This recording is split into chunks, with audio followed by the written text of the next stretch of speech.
So good morning, everyone. It's a great pleasure for me to have today Dr. Cian Brennan. He will talk from the University of Glasgow. He will talk about weak transhumanism, and the floor is all yours. Thank you for joining us today. Thank you very much. Susie, am I able to screen share? Yeah, thank you. It says host disabled participant screen sharing. Okay, no problem.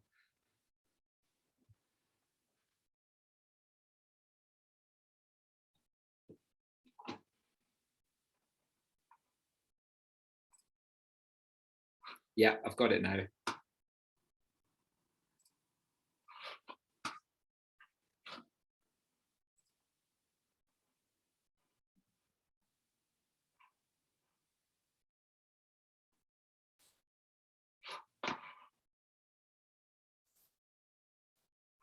Can you see the presentation? Perfect. Well, thank you everyone for coming to listen to my talk, and thanks Susie for organising this. It's very much appreciated. And yes, others organised it as well. I've been in contact with a few other people as well, so thank you to them as well. Yeah, today I'm going to present to you this account of weak transhumanism. This account, so it doesn't capture maybe all aspects of transhumanism. It sort of narrows down the scope to the kind of idea of human enhancement. There might be some other elements of transhumanism that transhumanists would want to kind of voice, you know, like some political aspects or social aspects or things like that, which I don't fully touch on in here. So that's just the kind of caveat there, that this is kind of more focused on the human enhancement aspect of transhumanism. And this idea that I came up with kind of was inspired by Nicholas Agar in his book, Truly Human Enhancement. And in it, he kind of provides a distinction between enhancement of differing degrees. And the aim of my account that I'm kind of putting forward today is to not necessarily only act as a response to Agar, though it does do that, of course. But also I'd like it to perhaps be able to situate itself within the human enhancement debate at large, which keeps the option open for radical enhancement. So simply, Agar's Truly Human Enhancement kind of main contention is he endorses this idea of moderate enhancement, which he defines as improvements in significant attributes and abilities that fall within or just beyond what is currently possible for human beings. And then he rejects this idea of radical enhancement, which he defines as improvements in significant attributes and abilities that fall far beyond what is currently possible for human beings. And I'm not sure how familiar the audience is with the enhancement debate, but by enhancement here, I'm just referring to a technology or pharmaceutical that might enhance, or rather improve, the physical, cognitive, moral, and emotional capacities of human beings. Now, before moving forward, I just want to kind of touch on some messy distinctions, and I'll explain why they're messy. So the first there is the distinction between therapy versus enhancement. So, you know, simply put, therapy is the idea of some sort of medical intervention to bring you back into a normal range of functioning if you've fallen out of that range, either through injury or illness, where enhancement is to intervene in a way that takes you beyond that normal range of functioning. I think that's quite a simple distinction that people can get on board with. The reason it's a bit messy is because transhumanists themselves might reject that distinction and might see certain enhancements as a kind of form of therapy, right, by overcoming human limitation. But it kind of does the job for the time being. Another distinction to be made here, and Agar makes this distinction too, is the difference between enhanced tools versus enhanced humans. So, you know, the fact we're using Zoom today to have this discussion across the world, you know, Google search engines, the use of our modern day cars, things like that. These are tools that humans use that are enhanced. whereas enhanced human beings would be some intervention on the human being herself, gene editing, taking a pharmaceutical to affect the neurochemistry of our brain, that kind of thing. Again, a messy distinction, because we do have things like nanotechnology would be an enhanced tool, but it could be used as a bio-nanotechnology, and then it might become a tool that actually enhances the human. So it's not always entirely clear-cut where the distinction lies. And then the final distinction I want to touch on is just this distinction between moderate enhancement and radical enhancement, since it's kind of pertinent to today's talk. So questions might be raised as, what counts as moderate enhancement or radical enhancement? And it's not entirely clear where the distinction is to be made. But I think that we can have a consensus on examples of moderate enhancement. So moderate enhancement, in this case, I've put there a nice cup of coffee. So caffeine can have cognitive enhancing and physically enhancing effects. Maybe also, the use of ADHD medication like Ritalin or Adderall in neurotypical people has been shown to have some cognitive enhancing effects, increasing like the focus and attention. And these strike me as kind of uncontentious as being falling under the definition of moderate enhancement that Agar was talking about. On the other side, though, we have this idea of radical enhancement, and I think like an example, like something like the kind of knowledge and skill uploading that's available to the main characters in the Matrix movies. That would be, I think, a rather uncontentious example of what would fit Agar's radical enhancement definition. But certainly there would be cases where it's maybe not entirely clear, but for the time being, we're going to allow that messy distinction to stay as it is. And it's beyond the scope of this paper and this talk to give a kind of clear definition of where that lies. So the plan for today is I'll briefly go over Agar's anti-radical enhancement arguments and conclusions. And then what I want to actually argue is that what I think Agar does is he argues really well, but for something else. What he argues for, I think, is an anti-radically enhancing effect view rather than an anti-radical enhancement view. I'll then introduce my weak transhumanism account, which I aim to show can still pursue radical enhancement, but while better circumventing the worries of radically enhancing effects. And I'll also give a kind of an explanation of why I refer to it as weak transhumanism as opposed to just transhumanism. And then I'll kind of go through 5 objections to my view, and I'll conclude that I think my view survives those objections. But what I do concede is that the view I'm putting forward today will probably actually not be very appealing to any would-be transhumanist because of its weakened nature. And then I'll just discuss my conclusion. So from my reading of Agar, I recognize these 3 main sub-arguments which he employs to support his main contention. So number 1, that radical enhancement could be a threat to our identity. Number 2, that radical enhancement might risk a relative loss to mere persons' moral status. And now by mere persons, that's Agar's language for unenhanced people. And then number 3, that radical enhancement might result in a loss in meaning and enjoyment for mere persons. So let's go through those one by one. So Agar argues that radical enhancement would cause a transformative change to our value to framework, and that this radical altering would alienate our post-enhanced selves from our past unenhanced selves. We would no longer value our unenhanced experiences and achievements, finding them to be rather boring and irrelevant now. Our post-enhanced concerns will be aimed towards the future rather than the mundane, unrelatable past. And then finally, our memories of our unenhanced life, if they were to survive the process of radical enhancement, would be more forgettable given their now newly perceived insignificance. So radical enhancement would be a direct threat to our current unenhanced identity. And this provides at least good prudential reason not to pursue radical enhancement. With regards to a relative loss to mere person's moral status, Well, with the substantial increases to their capacities and attributes, post persons might be justified in elevating their moral status above that of mere persons. And if I'm sure you've worked out, but post persons is again Agar's language for radically enhanced people.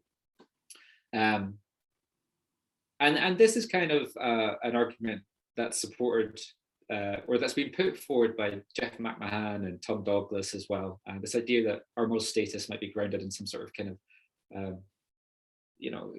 capacities, or the amount of how much our capacities are will determine our kind of moral status. So if we increase our capacities, we might be able to elevate our moral status in some way. And this could result in the sorts of treatment of mere persons that would currently be considered repugnant. So I'm thinking here of something like non-consensual medical testing, for example. Now, even with an elevated moral status, it does not entail that post persons would treat mere persons in such a way. But Agar just makes an inductive argument based on how mere persons currently treat sentient non-humans, that this could be the case. So how we treat, as in general, how we treat, chimps or pigs or cows, cattle, things like this. So his argument, to some extent, you might say, is quite weak, because it's merely supposing that post persons might have a higher moral status. But I do actually think it's quite convincing, because the weak claim is just there's a chance that they could, and that seems enough to be a rightful concern for mere persons or unenhanced people now. And then there's also, we might say, well, look, we might not accept the kind of grounding of moral status in our capacities in that way. That they, you could just keep elevating our moral status if we keep increasing our capacities. And instead, you might take a kind of view that Alan Buchanan and David de Grazia take, which is like, maybe moral status is more of a threshold concept. So once you meet the definition of personhood, you have a top tier moral status that cannot go any higher. But there's still a risk, right? Because post persons might believe, rightly or wrongly, that they have a higher moral status. And what's more, if they are truly enhanced, which means there's this improvement in their capacity, they might have the moral high ground. They might become a moral authority that unenhanced people sort of have to accept the truth of their claim. So that risk still seems to be there. And then finally, Agar argues that radical enhancement will lead to a loss in meaning, engagement, and enjoyment for mere persons. So he argues that unenhanced scientists will potentially be incapable of understanding the theorizing and the reach scientific conclusions of radically enhanced scientists, while still recognizing the scientific authority of radically enhanced scientists. So much like the kind of moral argument from the previous slide, the moral authority of the radically enhanced will have to accept the scientific authority of the radically enhanced. And this lack of understanding would be deeply dissatisfying for unenhanced scientists and would impede an unenhanced scientific inquiry. There will be a loss of enjoyment in human feats as they turn into superhuman feats.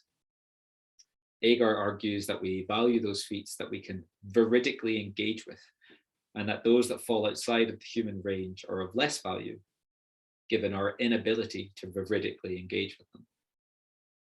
Of course, radically enhanced scientists, athletes, and spectators may habituate new values from their newly enhanced perspectives, but Agar kind of argues that we should assess whether to pursue radical enhancement from our current evaluative framework, not a hypothetical post-person one. So this is where I kind of introduce my view. So from those arguments that Agar's put forward for why we should avoid radical enhancement, I actually think he carries this presupposition in all of them, which is that the radical enhancement that he's kind of having a thought experiment about is being applied to an unenhanced adult population, which I call radical enhancement. My contention is actually Agar has presented a good argument against radically enhancing effects rather than radical enhancement itself. And keep in mind that Agar endorses the application of moderate enhancements, which is, remember, the definition of which is improvements in significant attributes and abilities that fall within or just beyond what is currently possible for human beings. So weak transhumanism just takes that idea and keeps adding on top of it. So we could have multiple moderate enhancements applied over time, intermittently, with kind of breathing space in between. That could eventually lead to a radical enhancement from the perspective of the unenhanced. But this would mostly avoid radically enhancing effects of agents, right? So this is non-radical enhancement. Now, for the next few slides, I want to go through the 5 objections I spoke about, and those 5 objections are aimed at my view, though some actually would be aimed even at Agar's view. And we'll kind of go through them, and I want to kind of put forward my responses to those objections. And what you'll see is my responses force me to take what might be a traditional transhumanism account and then add certain conditions and restrictions and limitations in. And that's ultimately what weakens the view. So objection 1 is a charge of inauthenticity and diminished agency. This is the idea that, look, Agar was concerned that radical enhancement might be a threat to our identity, and that was in a very kind of absolute fashion. But moderate enhancements might still threaten our identity, making users feel inauthentic and diminishing their agency. And this actually comes from a real-world example of people with Parkinson's disease and OCD being treated with deep brain stimulation, where some of those recipients, although benefiting from symptom alleviation of those diseases, kind of gave testimony of feeling like they had new personality traits, which were also kind of agreed upon by loved ones, spouses, family, friends, that this seemed to be the case, and that they felt sort of unsure of whether these kind of new behaviors or new feelings, new dispositions were really them or their device. And in response, this isn't a knockout response to this, because of course this could just be the case. But what I want to argue by borrowing this concept of set and setting from psychedelic research is that the set of those undertaking enhancement is vastly different. And what really we should be doing is thinking of agency as relational, which will kind of change the way we view this problem, though it won't necessarily eliminate it. And now I'll go on to introduce what I mean by set and setting as well. So firstly, I wanted to say, look, there's a stark difference in intent for those undergoing some medically advanced procedure for severe and hindering neurological disorders versus those wishing to neurologically enhance themselves. So those with Parkinson's disease and OCD who undergo deep brain stimulation, they're kind of doing so with the single goal of alleviating the physical symptoms of their illness. Felt personality changes are not part of that deal. However, a future sort of enhancement candidate for neurological enhancement would be pursuing such a procedure entirely because of the cognitive and psychological changes it brings. So that is to say, they're entering into the process better prepared. And to kind of maybe provide some justification for why I'm saying that is, this is where I borrow this idea of set from this concept of set from psychedelic research introduced by Leary and others in 1963. And the importance of these contextual elements of set and setting to the successful experience and outcomes of those undergoing psychedelic experience. So the set can be defined as personality, preparation, expectation, and intention of the person having the experience. And we can see from that definition that the sets of those using some advanced medical technology for treatment versus those who might wish to neurologically enhance themselves are vastly different, where the latter group are much better positioned to accept and embrace the apparent personality changes that some experience following the procedure. And furthermore, if we accept that human agency relies or is dependent on others, human and non-human, and here I'm thinking, friends, your family, social media, marketing and advertising, all these things that can influence our agency in our everyday life, we can maybe dispose of the worry that certain enhancements might influence us, full stop. But rather what we should focus on is how users wish to be influenced, whether the device can grant these wishes, and if the user can oppose those influence. And then I introduced this, I put forward this idea that Goring and others and Brown put forward in their recent papers, which is that we can practice these ideas of what they call agency competencies. So such as self-reflection, agency practice in new situations, and utilizing feedback from friends and family, or as Brown refers to these three skills, introspective vigilance, improvisation, and relational resourcefulness. Now, this won't necessarily lead to, feelings of inauthenticity or diminished agency just going away. We don't know this yet. We just don't have the empirical evidence to back that up. But I'm merely suggesting that perhaps smoother transitions could be made for agents undertaking mind-altering enhancements by understanding agency as relational, both human and non-human, and adopting the concepts of set and setting from the research that's been done on psychedelics, and specifically set, which we talked about today, which captures the understanding and preparedness of the agent aiming to enhance themselves. So this argument put forward, as I said, isn't a knockout blow. It sort of leaves the transhumanists on tender hooks because, if the empirical evidence doesn't support this maybe kind of intuitive claim I'm putting forward, then that kind of puts a stop to that. Objection 2. Well, look, we're trying to avoid radically enhancing effects. That's the point of weak transhumanism. But there might still be this worry that radically enhancing effects might still remain. And the argument here is thinking, well, look, if we're going to have moderate enhancement after moderate enhancement after moderate enhancement over time, eventually you'll just lead to a radical enhancement in the form of the preceding compounded moderate enhancements plus one more. And any generation born at that time is going to basically receive a radical enhancement, which is the thing, and therefore have radically enhancing effects. And then we're kind of back at square one with the objections raised by Agar.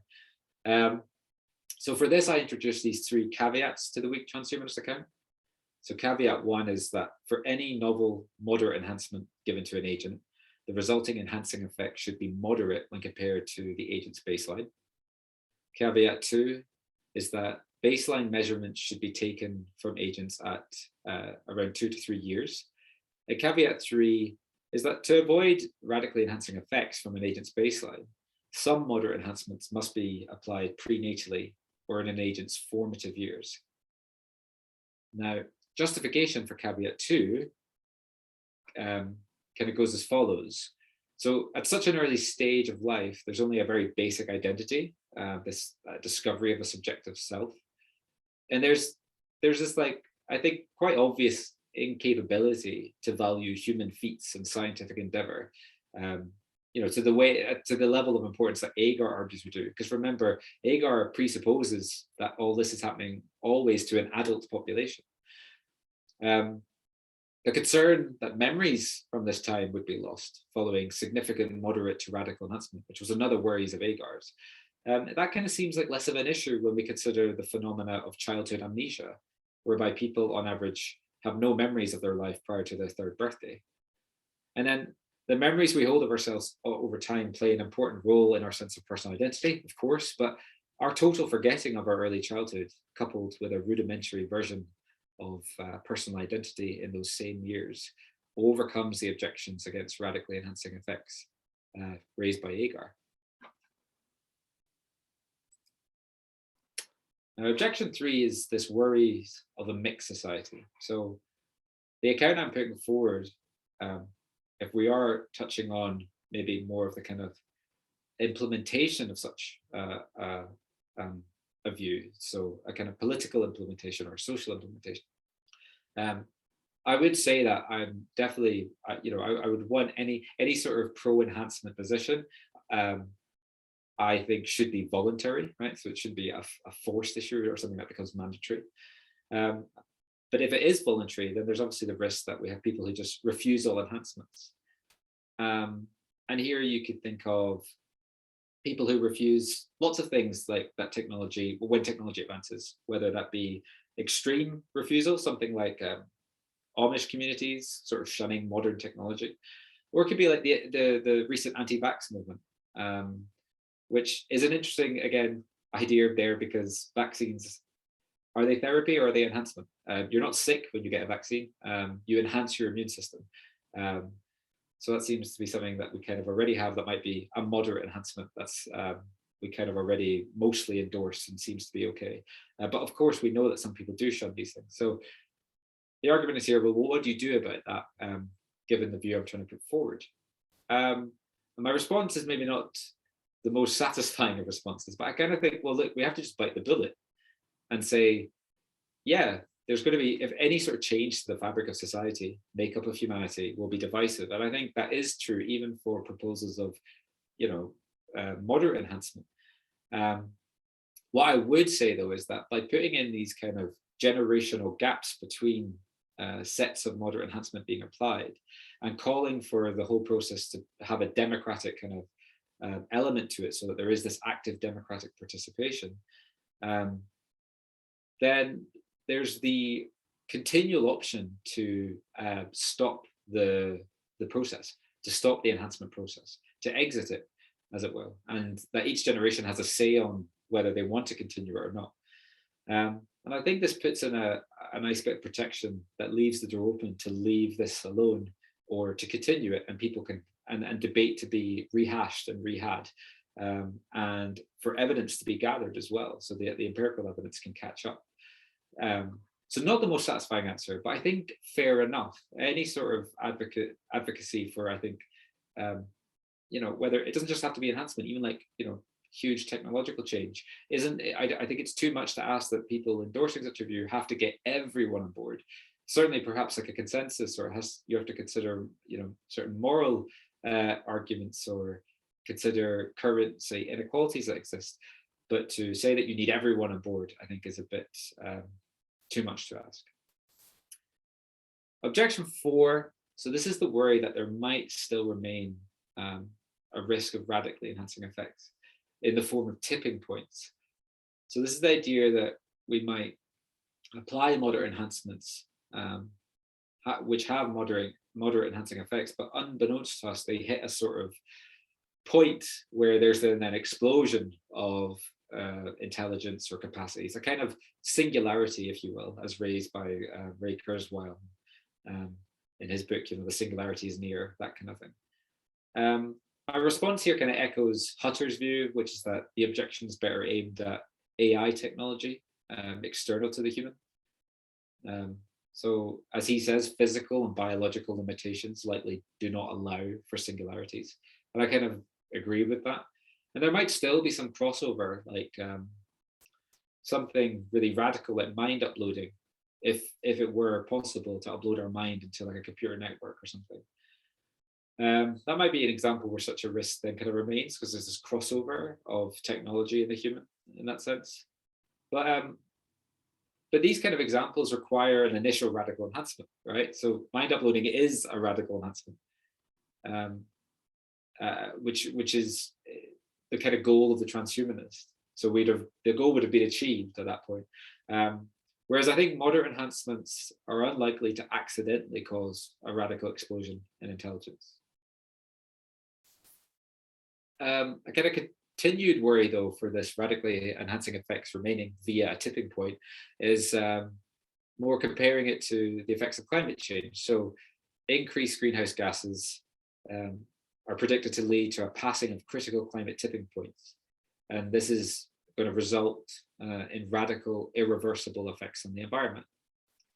Now, regarding the second worry that repeated moderate enhancements, then they might lead to the passing of some currently unknown anthropological tipping point, resulting in radical effects. And note there I say radical effects, not necessarily enhancing effects, just radical effects. Well, this could well be the case, but unlike human-caused climate change, weak transhumanism actively seeks to include lengthy interludes between each set of moderate enhancement. The main problem with global warming is that its causes, so consumerism, wastefulness, environmental degradation, pollution, they're all necessary components of our current social, political, and economic frameworks. Humankind sort of collectively marches towards climate tipping points on an hourly basis. And this is precisely what makes making the necessary changes to avoid catastrophic climate change so difficult. However, the weak transhumanist view I'm putting forward has built-in extended breathing spaces between moderate enhancement stages. So if there exists a tipping point that repeated moderate enhancements could lead us closer to, the slow and steady approach being advocated for allows for careful scientific supervision. And along with this kind of expert handholding, weak transhumanism calls for the option, again, to withdraw from the radical enhancement pursuit, to always be available. So this kind of once in a generation staging of each set of moderate enhancements prevents human enhancement becoming a reliant aspect to the functioning of society at large. And I think, this kind of, by highlighting these differences between weak transhumanism and anthropological climate change, right, it doesn't eliminate the risk of such a tipping point either existing or, if it exists, being passed. However, I think it shows that the risk is low and can be much better managed than the current problems of human-caused climate change and climate tipping points.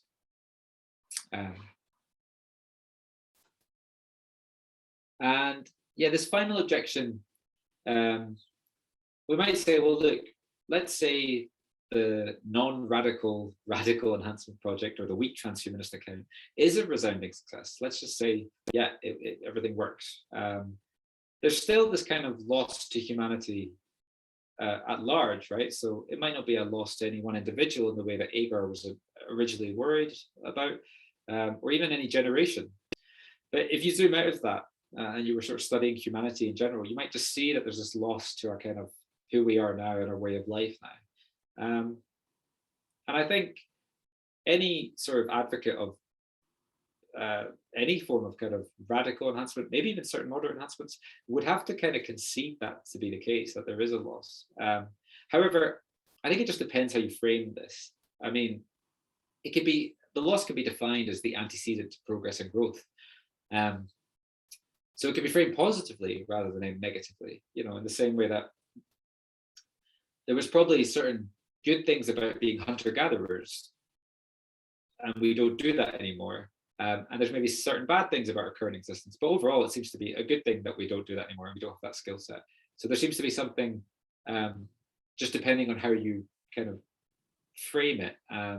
So I find that objection maybe like not the most convincing of the five, where the others I think require, or I have to think about a bit more carefully. Now, throughout this talk, obviously, I've been trying to say that we need to avoid radically enhancing effects, and that was well argued by Agar, granted sort of accidentally, because he was trying to say we should avoid radical enhancement. And now what I want to put forward is like an exception to that, perhaps. So it could be argued that, given the admission that weak transhumanism could still produce a mixed society of radically enhanced and unenhanced individuals, it would seem markedly unfair to deny those left behind, who then might wish to elevate their attributes and capacities to levels within their relative society's normal range, the option to engage in radical enhancement. And this I'll call like radical enhancement as catching up. Okay. I think an exception can be made in some of these maybe specific cases. So doing so may seem like a contradiction to what I've been arguing, but I think the argument put forward was against pursuing radical enhancement where no moderate enhancement is available. So this option would occur in cases where society was ready to level up once more, only to find that they were unable to produce a next moderate enhancement, instead having only a radical enhancement at their disposal. So this could be called radical enhancement as next enhancement. And to be clear, weak transhumanism rejects options of radical enhancement as next enhancement. The case of an agent applying radical enhancement in order to function within that current population's normal range is a case where moderate enhancements are available, but applying these would leave an agent falling short of the current societal norm. To endorse cases of radical enhancement as catching up intuitively seems fairer, but those who fall behind, for those who fall behind in the enhancement project.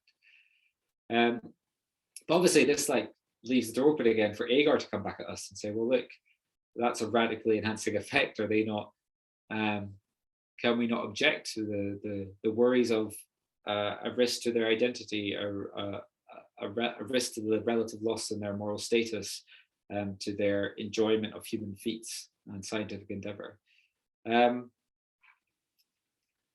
But I think we can endorse radical enhancements catching up by showing that in such instances, there is still perhaps a risk of like identity death or something like that. But the risk of relative loss to moral status and diminishment engagement in feats and scientific endeavor, I think don't apply anymore in cases where someone is seeking out radical enhancement in order to meet a new norm of a radically enhanced society. In such cases, the radically enhancing effects produce a gain, if anything, in moral status, capacities for enjoying post-person feats and engagement in post-person science, since the society at large has already been radically enhanced. So I think we can accept that some risks of radically enhancing unenhanced agents remain, but these, along with the benefits radical enhancement would bring, could be weighed up on a case-by-case basis. And an analogy can be drawn with how certain countries and states conduct legal voluntary euthanasia. So for any would-be potential candidate of radical enhancement, a complete assessment of the agent's physical and psychological health, along with a full and proper consent process, where she's made aware of the risks involved, would take place prior to commencing radical enhancement. Ensuring that certain procedures are followed, the agent in question can rightly choose to sort of, I guess, psychologically euthanize themselves. This doesn't rule out possibilities of a future society having both a moderate and a radical enhancement available as a next enhancement, but in such cases, the moderate enhancement should always be chosen. Now, here I just want to kind of show you the kind of restrictions and conditions on weak transhumanism, right? Or rather on transhumanism, which is why it has this title weak, prefixing it. So firstly, like each generation will have a say on the continuation of the radical enhancement project. So therefore the door is always open to leave this behind. So it's less dogmatic, I think, than some other transhumanist accounts. To many enhancements will have to be applied prenatally or within agents' formative years. So there's a limitation there on when and how you can apply many of these enhancements, which might determine how the project can proceed. 3, only moderate enhancements can be utilized at any incremental stage. And again, there's this a further limitation on how many enhancements an agent has access to. And then 4, the empirical data will inform how the project proceeds. And here I'm maybe thinking of sort of extending the way we, run clinical trials currently to maybe include some enhancement technology. But that last restriction sort of ties into the condition 2 and 3 as well that come before. If the empirical data shows us that this isn't feasible, then this kind of all goes out the window. And makes it much less likely that transhumanism is even viable. So in conclusion, I want to say that Agar's well-voiced arguments against radical enhancement carry this presupposition that radical enhancements are always applied to an unenhanced adult population. And on that basis, I made the argument that his arguments are actually directed at why we should avoid radically enhancing effects rather than radical enhancement itself. The above point, along with his endorsement of moderate enhancement, provides a way out for the transhumanist. And this is this idea of weak transhumanism that I put forward today. Now, weak transhumanism brings with it many restrictions, conditions, but it allows for the pursuit of radical enhancement while significantly reducing the risk of radically enhancing effects, and allows for agents to better veridically engage with their next enhancement, since their next enhancement will always just be a moderate enhancement. Agar highlighted the dangers of pursuing radical enhancement when done radically. The proposed gradual pursuit via multiple moderate enhancements is a non-radical path towards radical enhancement. Thank you very much for listening, guys. Appreciate it. Thank you so much for this great presentation. And for giving your critical take on Agar. I open the Absolutely. floor to any question you might have. Feel free either to put it in the chat box or just take the floor and ask.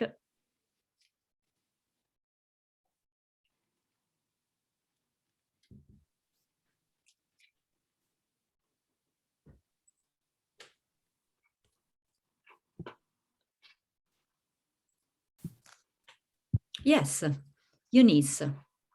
Thank you very much for your fantastic talk. Thank you. We've been studying Agar's points of view for several years here in Brazil, and we work in the philosophy department. My question is, in the case of weak transhumanism, would you say that, for instance, the obligation of people to be vaccinated against COVID, for instance, could be considered a case of weak transhumanism that would open the gate for radical transhumanism?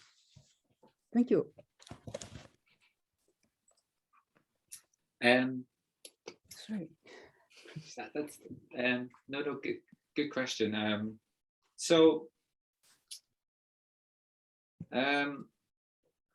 It's a good question. I am personally a bit uncomfortable with the idea of this obligation to partake.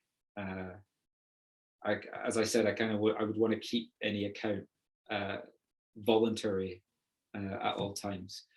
So I think when you start introducing these sorts of obligations, especially if they're framed as enhancements, you do open the door to radical transhumanism, perhaps. Though it depends what you mean by radical transhumanism. I took that to mean to be sort of endorsing more radical enhancements in the here and now, and not taking this sort of staggered approach. Others might say that even if they did endorse radical enhancements in the here and now, they would still keep it voluntary without the obligation in play. So yeah, maybe you could clarify what you meant by the obligation part. Is that a kind of, do you mean like where people have to take it, or where they're legally obliged to take it? Yes, Yeah. we have situations in which, for instance, people cannot work at their university, for instance, if they don't have, they have not been vaccinated. This is an obligation in the sense that it's compulsory. So I was wondering if we would not really be open the gate for the radical transhumanism in which people who are not vaccinated are discriminated in relation to those who are. Yeah, so I think I touched on this at the beginning of the talk. So I think that's an implementation problem, and I think it could be devastating for the transhumanist, in that there is to put forward this view in the way I'm putting it forward, and to put those protections in place so that that doesn't happen. That very thing that you just said, this opening to the door to radical enhancement. And where you become legally obliged to be radically enhanced in order to gain better work conditions and better housing and things like that. That could be an issue where you exacerbate the existing inequalities in the world. And I kind of feel like any account that gets put forward needs to, as a maybe precondition prior to enhancements being even in place, needs to address those problems from the get-go. So to ensure that there's not this exacerbating of existing problems in our society. But what I will say is it's sort of beyond the scope of my talk, but I agree, it's an important precondition that should be in place. I do agree with you. Thank you.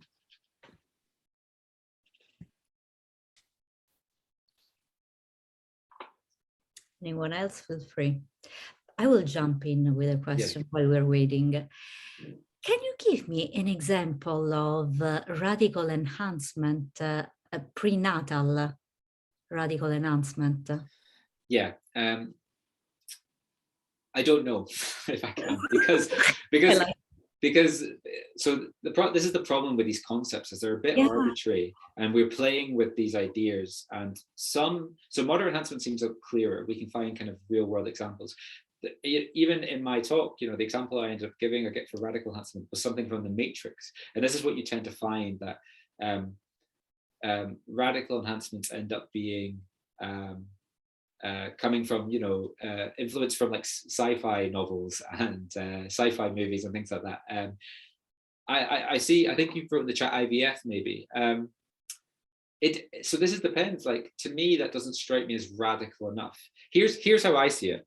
In a lot of the literature, there is either an explicit stating or a hinting of radical enhancement equaling a sort of speciation of it, post-persons, a post-human. That's what I take the radical aspect of it to be. So something like IVF strikes me as, again, an enhanced tool that humans use, which doesn't actually enhance the human in its technically. And that's why it's hard for me when you say prenatally is there a radical enhancement. Maybe some certain genetic engineering could do the work, but we don't know. It's all a thought experiment currently, and I can't think of. I couldn't give you certainly an empirically grounded example where that is the case. No, thanks. Because there are things that are very common. We are already there, and we don't even realize it.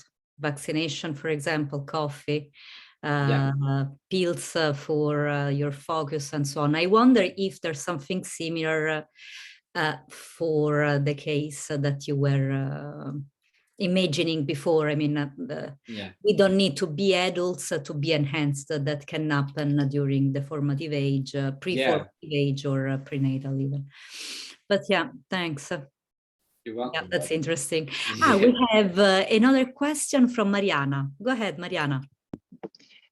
Thank you for your great talk. And my question is related to the role you mentioned to the democratic debate in order to, to slow the pace of the transhumanist project or the implementation of the strong transhumanism. But democracy is in crisis, is facing a big crisis. Do you think so, that we really have democratic tools in order to regulate and to have a real democratic debate on this on these issues, considering mainly the economic interest related to the technologies and biotechnologies that will be used in the transhumanist project? Thank you. No, thank you very much for the question. I think this relates quite nicely again to the first question that was raised. I agree with you that the version of democratic participation that I am referring to is like an idealistic one, right? Or it probably doesn't reflect democracy in its current form. And I think I didn't touch it again on this talk so much.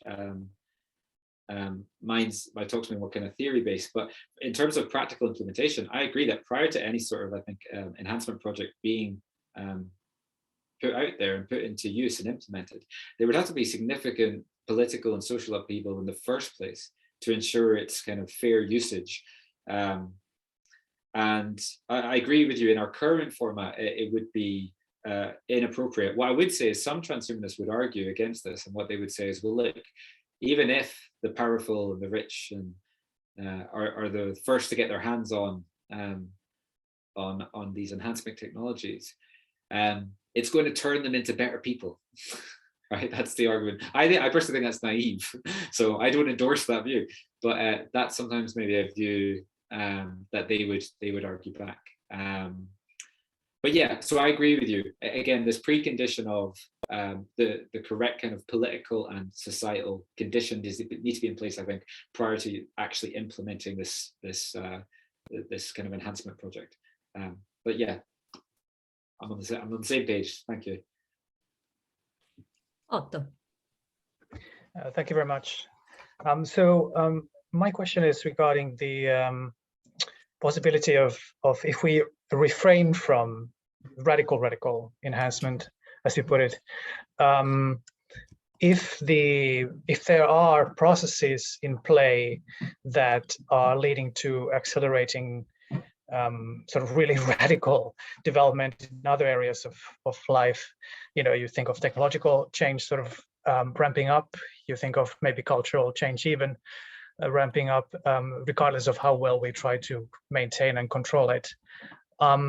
So you might have radical developments in other areas of life, and if human enhancement is kept at a kind of rather moderate level or low level, do you think this poses sort of dangers of our human capacities being sort of left behind regard to AI or to other areas of development that are accelerating beyond it? And related to this, what do you think of Julian Savulescu's argument that maybe indeed the nature of the crisis we face requires that we engage in human enhancement to really develop those kind of radically superior moral or deliberative capacities to solve crises that are the result of radical developments in other areas? Thanks. Yeah, thanks, Otto. That's a good question. I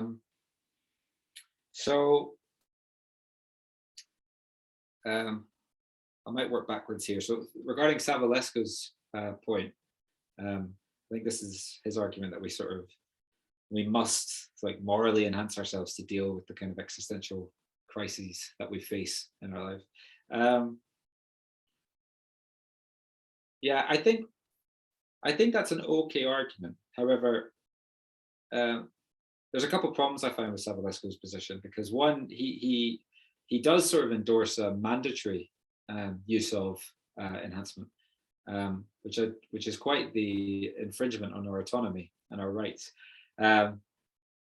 And he does so by putting forward this idea of moral enhancement specifically, though I'm sure it'll have to have a cognitive element. I kind of think that has to be part of it.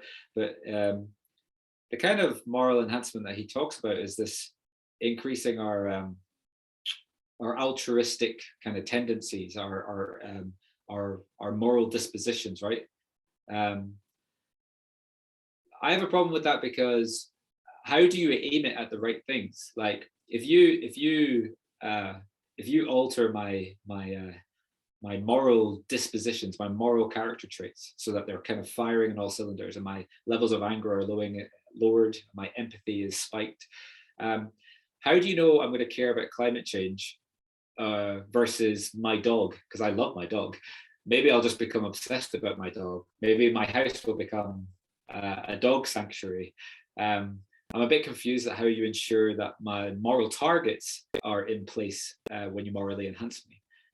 It seems that they could misfire. And I think they could also misfire very dangerously. So if I'm already not quite an extremist per se, but a sort of religious conservative of some sort, maybe I strongly disapprove of abortion, and I protest out Planned Parenthood centers, and I write to my local politicians to change the law in my state. And now you morally enhance me, mandatorily you did. Well, I already have this preconception, this preconceived idea that abortion is bad. I might just become more entrenched in that view, because now it's really bad. It was bad before, but now it's super bad. And what you've done is you've given me the moral will to act out in a more extreme fashion. So I don't approve of Savulescu's view for that reason. I think it has a real danger of misfiring in many different ways. With the idea that there could still be this technological change outside of us, Yeah, I mean, I'm not kind of against that. That's like the Star Trek view, right? Humans don't actually change that much, but all our technology does. I guess the worry that some people say is the worry that AI kind of takes over. Yeah, I mean, maybe I'm part of the camp that doesn't see that being, it's not as big a worry of mine that the machines are going to take over, the iRobot kind of concern, right? I think it's more that we need to get, we need better regulation on some of this technology. So we understand it better, and we understand its influences and what it's doing and how it affects us, and how we use it, especially on our younger minds who are now surrounded by this stuff. I don't think enhancing them without knowing the consequences of doing so is going to help that, for the same reason that I don't agree with Savalesco's point, because it could misfire in a number of different directions. Does that answer your question? Yeah. Sure, thanks. Okay, thanks also.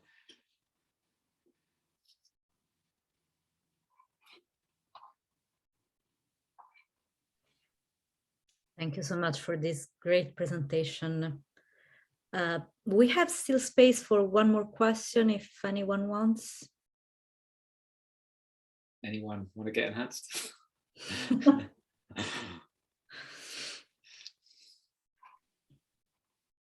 know, your presentation somehow, I don't know if you were there at that time, reminds me of Gilbert's work on human interfaces, brain interfaces. I think I missed it. You know what? I'll be able to make more of the talks now because the hour's gone forward. Because it's the time's always late in the afternoon, which means it's usually it's like yeah, dinner and bath time for the boys. So, absolutely. But he was working on brain interfaces in Australia. Okay. Yeah, and he was presenting the problem of loss of meaning and unhappiness. You know, even if you use a brain interface to cure, for example, epilepsy, and you get enhanced because, yeah, now you can have a full life. Yeah, there were people that felt completely miserable and a loss of meaning because. So again, I mean, to relate to Otto's question, I think part of my motivation for keeping this, you know, this staggered approach, if we were to implement some form of enhancement, is precisely because of this. It gives us the opportunity to gather that empirical evidence, and sometimes that kind of, you know, like you might have, as you just said, Susie, an enhanced effect, primary enhanced effect, but a secondary sort of negative effect. I mean, I gave the example of using ADHD drugs in neurotypical people, but like that does have an enhancing effect, but it's you know, it's a stimulant, so it's addictive. It can have other side effects. So you know, it has an enhancing effect within a certain context, but as a whole, it probably isn't the best example of an enhancement. So that's why I have this staggered approach, and so we can have time to figure that out. And it might be the case that it's just not viable.